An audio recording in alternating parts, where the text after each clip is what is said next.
Apa kabar hari ini? Assalamualaikum warahmatullahi wabarakatuh. Hari ini kita akan kembali membahas kejadian-kejadian mengerikan, kisah nyata yang terjadi.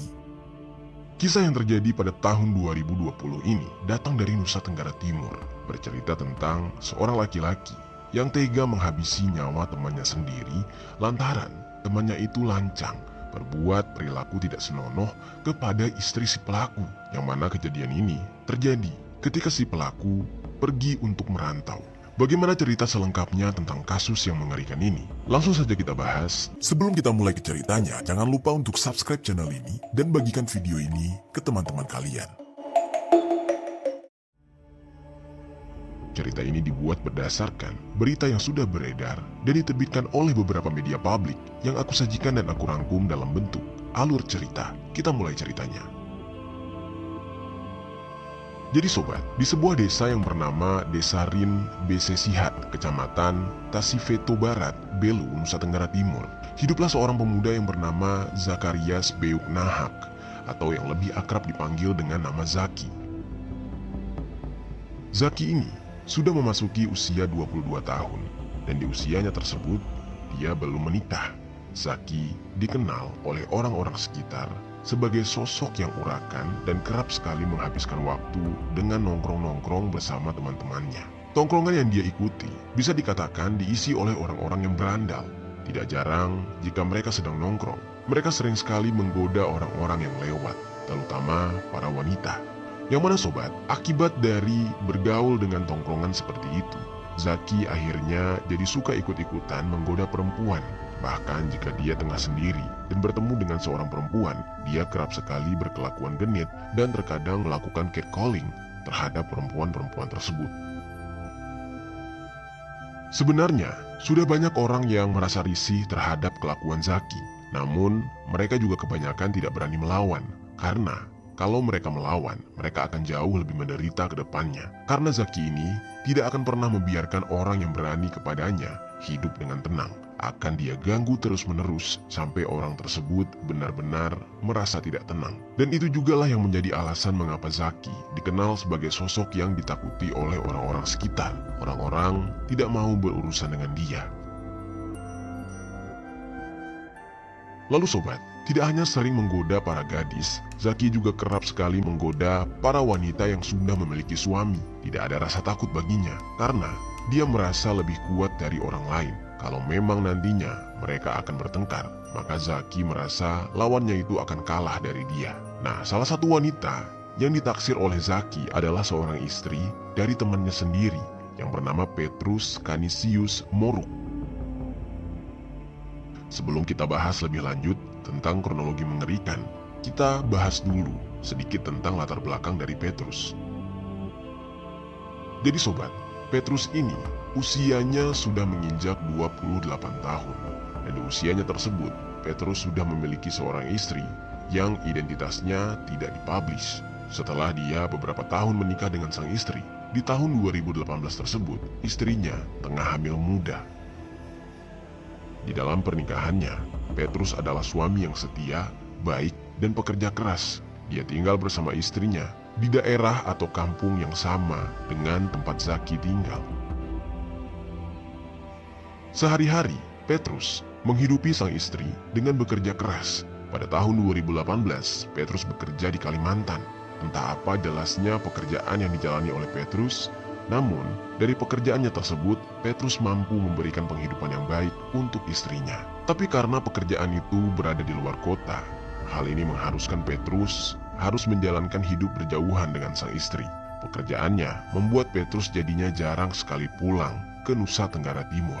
Meskipun demikian, istrinya sangat menerima keputusan suaminya untuk bekerja di Kalimantan, karena menurutnya itu juga dilakukan oleh suaminya untuk masa depan keluarga mereka.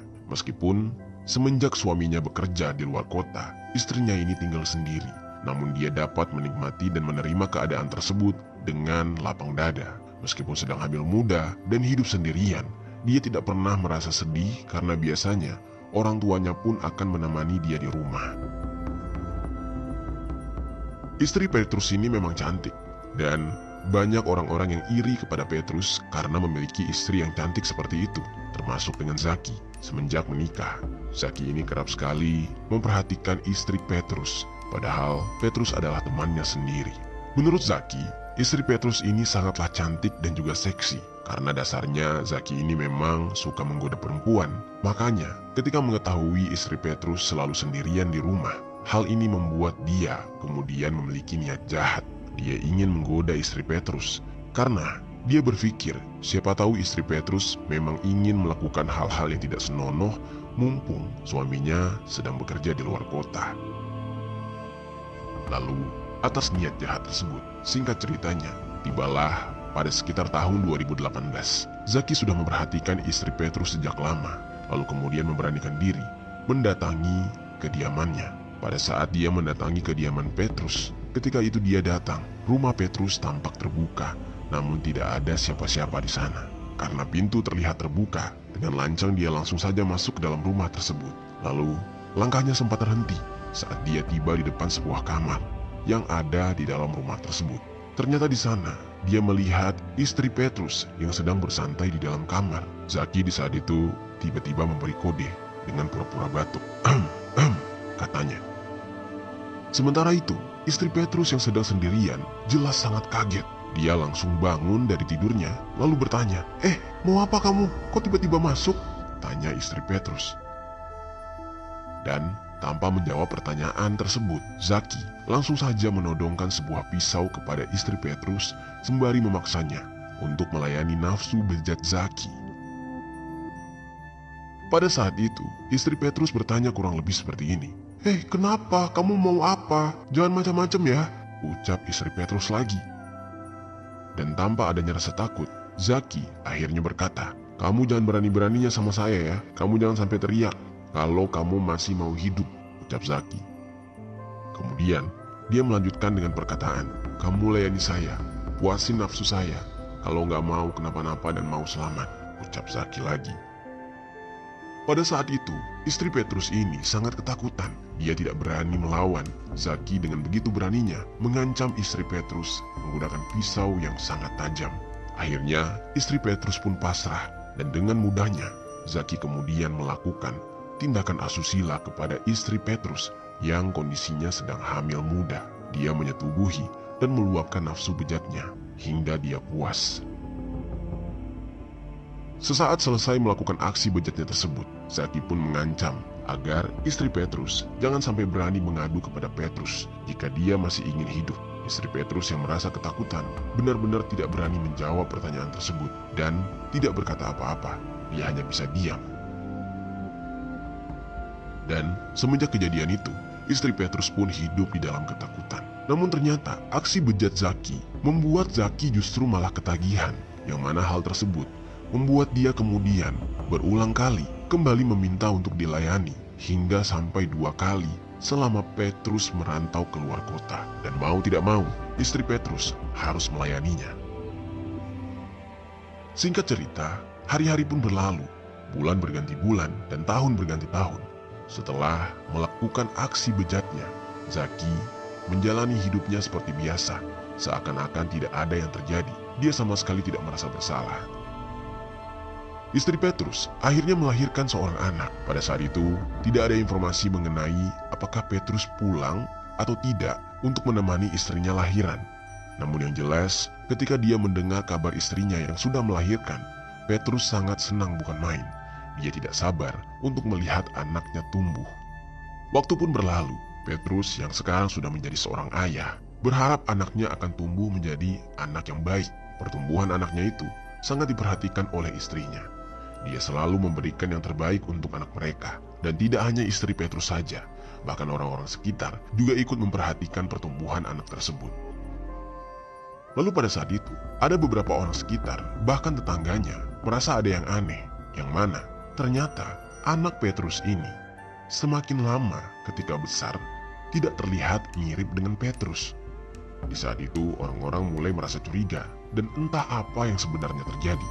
Namun anak mereka benar-benar tidak mirip dengan Petrus, tapi malah mirip dengan Zaki. Bahkan tetangganya ada yang sampai menyadari kalau anak Petrus ini malah mirip dengan tetangga mereka yang bernama Zaki tersebut. Dan rumor ini kemudian menyebar. Hal tersebut membuat para tetangga jadi malah menggosip yang tidak-tidak. Mereka semuanya bertanya-tanya, apakah mungkin itu benar anak Zaki?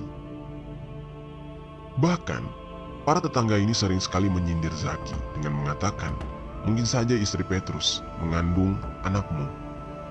Pada saat itu, istri Petrus masih saja terus berusaha menyimpan rapat-rapat informasi mengenai dia yang pernah disetubuhi oleh Zaki. Namun ternyata, meskipun demikian, sindiran yang dilontarkan oleh para tetangganya akhirnya membuat Petrus, sang suami, lama-lama menjadi overthinking.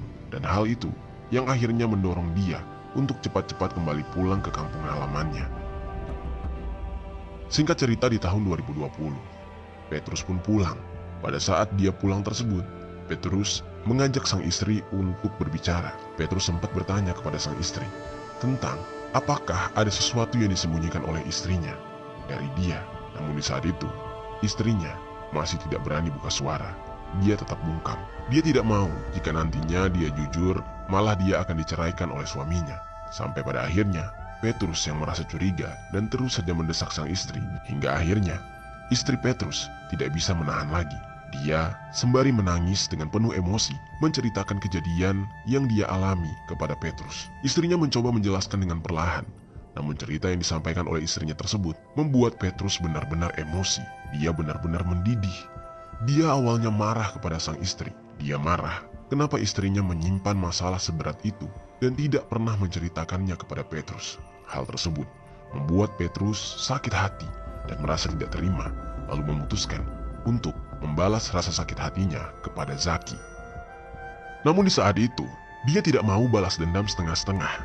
Yang mana, untuk membalaskan dendamnya ini, dia sampai menyusun skenario yang sangat baik. Bahkan untuk melancarkan aksi dari skenarionya tersebut, Petrus ini sampai-sampai mengajak beberapa temannya untuk membantu.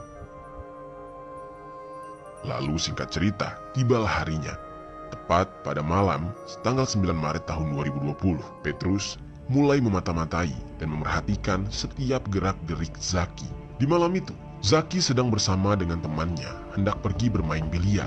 Namun sebelum itu, Zaki bersama salah satu temannya terlebih dahulu pergi ke sebuah kios untuk membeli rokok. Namun, sesampainya di kios tersebut, kios itu sudah tutup. Makanya, kemudian mereka memutuskan untuk pergi langsung ke tempat biliar. Lalu tanpa disadari oleh Zaki, ternyata Petrus berserta dengan beberapa temannya sudah mengetahui kalau Zaki akan menuju ke tempat biliar dan mereka sudah menunggu di sana untuk melancarkan aksi balas dendam. Ketika Zaki tiba di tempat biliar, Petrus langsung bangun dari tempat duduknya dan segera menghampiri Zaki. Dia dengan penuh emosi sempat menegur dan memaki-maki Zaki dengan perkataan-perkataan yang mengarah kepada kelakuan bejat yang dilakukan oleh Zaki 2 tahun lalu kepada sang istri. Zaki di saat itu terkejut. Tiba-tiba Zaki ini berusaha menenangkan Petrus dan meminta Petrus untuk berbicara empat mata, berbicara berdua di bawah pohon mangga yang berada tidak jauh dari tempat biliar itu. Dan tanpa diduga, Petrus ternyata tidak datang dengan tangan kosong. Petrus justru membawa sebilah parang panjang. Dan tanpa basa-basi, dengan penuh amarah, dia langsung menebaskan parang tersebut ke arah Zaki hingga Zaki tersungkur. Pada saat itu Zaki sempat berteriak. Dia merasa sangat kesakitan. Namun ternyata orang-orang sekitar tidak ada yang berani membantu. Lalu Petrus yang belum merasa puas kembali mengayunkan parangnya dan menebas ke bagian leher Zaki hingga membuat lehernya nyaris putus. Dan Zaki pun tewas di tempat dengan beberapa tebasan yang menyebabkan luka menganga yang cukup mengerikan dan membuat tubuhnya berlumuran cairan merah. Kejadian tersebut disaksikan oleh beberapa orang di sana. Namun, mereka tidak berani menolong, termasuk teman Zaki yang sempat mengantarnya untuk membeli rokok, juga melihat bagaimana Zaki dicincang-cincang menggunakan parang oleh Petrus. Lalu, setelah Petrus merasa puas, dendamnya sudah terbalaskan, dia pun langsung panik. Dia ketakutan, kemudian melarikan diri ke daerah Lurasik, Kabupaten Timur Tengah Utara. Lalu sementara itu, warga yang melihat kejadian tersebut segera menelpon ambulans dan melaporkannya kepada polisi. Pada saat itu, ambulans dan juga pihak kepolisian langsung datang ke TKP dengan segera. Polisi dan pihak rumah sakit di saat itu langsung saja mengevakuasi jasad Zaki untuk kepentingan pemeriksaan. Lalu sementara itu, dari pihak kepolisian langsung saja menurunkan unit anggota untuk penyelidikan kasus ini dengan bertanya kepada beberapa saksi. Pada saat itu, para saksi mengatakan kalau Zaki meninggal dunia karena ditebas oleh seorang laki-laki yang bernama Petrus. Dan dari keterangan tersebutlah, kemudian pihak kepolisian langsung memburu keberadaan Petrus dan tidak butuh waktu lama bagi pihak kepolisian, yaitu hanya dalam waktu 3 jam, akhirnya polisi berhasil mengetahui keberadaan Petrus dan Petrus langsung dibekuk, diamankan dengan barang bukti berupa parang yang dia gunakan untuk menghabisi Zaki dan kondisi parang tersebut masih berlumuran cairan merah. Pada saat itu Petrus ditangkap tanpa adanya perlawanan. Dengan mudahnya polisi langsung meringkus dia dan membawanya ke kantor. Pada saat itu, polisi mulai menginterogasi Petrus dan bertanya apa motifnya sehingga dia dengan tega menghabisi nyawa Zaki. Dan dengan beraninya, Petrus mengaku kalau Zaki memang temannya sekaligus tetangganya. Tapi Petrus berkata Zaki sudah melakukan tindakan di luar batas yang membuat harga dirinya terinjak-injak. Petrus mengaku kalau Zaki sudah merudak paksa istrinya saat dia sedang merantau ke Kalimantan. Dan pada saat itu dia juga mengatakan kalau dia tidak merasa ada yang salah dengan apa yang sudah dia perbuat. Dia justru puas telah menghabisi nyawa Zaki, yang mana Petrus mengaku dia melakukan hal itu demi kehormatan keluarganya. Namun meskipun demikian, dia mengaku kalau perbuatannya itu tidak bisa dibenarkan dan dia sangat siap menerima hukuman yang sedang menanti. Dan atas perbuatannya, Petrus dinyatakan sebagai pelaku utama kasus ini dan dia dijerat dengan pasal 340 KUHP tentang eksekusi berencana dan pasal 338 KUHP tentang penghilangan nyawa. Dan pada sidang perdana yang digelar di Pengadilan Negeri Atambua, Petrus dinyatakan bersalah dan akhirnya dijatuhi hukuman penjara selama 18 tahun. Itu dia sobat, kisah dari Petrus yang menghabisi nyawa temannya sendiri karena merasa sakit hati temannya tersebut meruda paksa atau menyetubuhi istrinya saat dia sedang merantau. Apa pelajaran yang bisa kita ambil dari kisah ini?